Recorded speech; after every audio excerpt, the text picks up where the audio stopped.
When considering how to make sure that an automated vehicle can drive as well or better than a human, it's common to propose the idea of passing a driver test.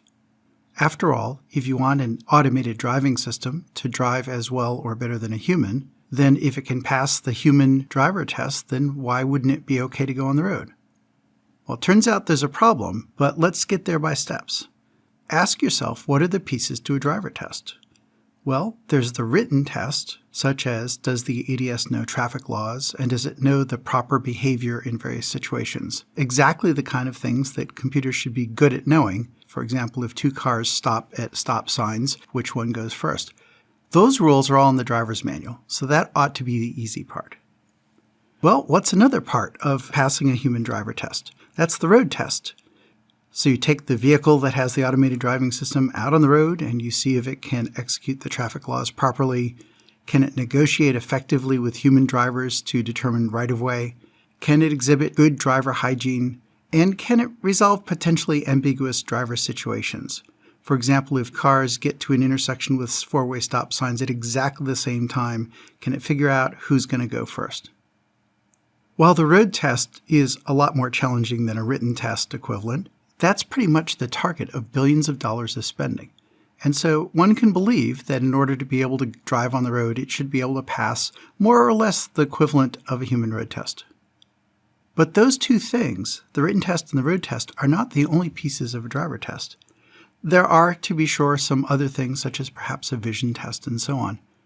But the biggest remaining thing we haven't talked about is the part where in order to get a driver's license, you have to be a 16-year-old human being, with that age varying depending on the local regulations. Well, what's the relevance of a 16-year-old human being?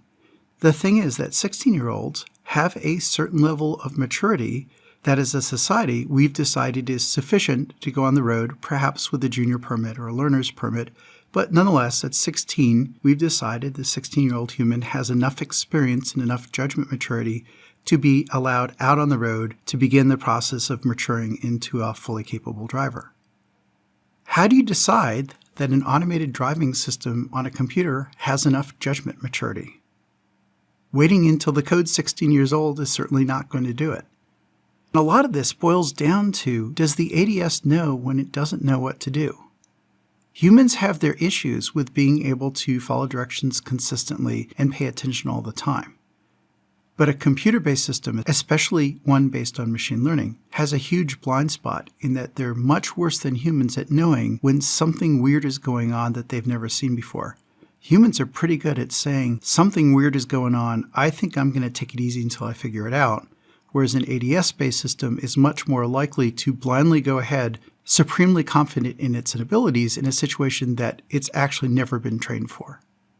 So the issue with the driver's test is, how do you know that the ADS is sufficiently mature to be allowed to drive, even if it's mastered the basic skills and knowledge?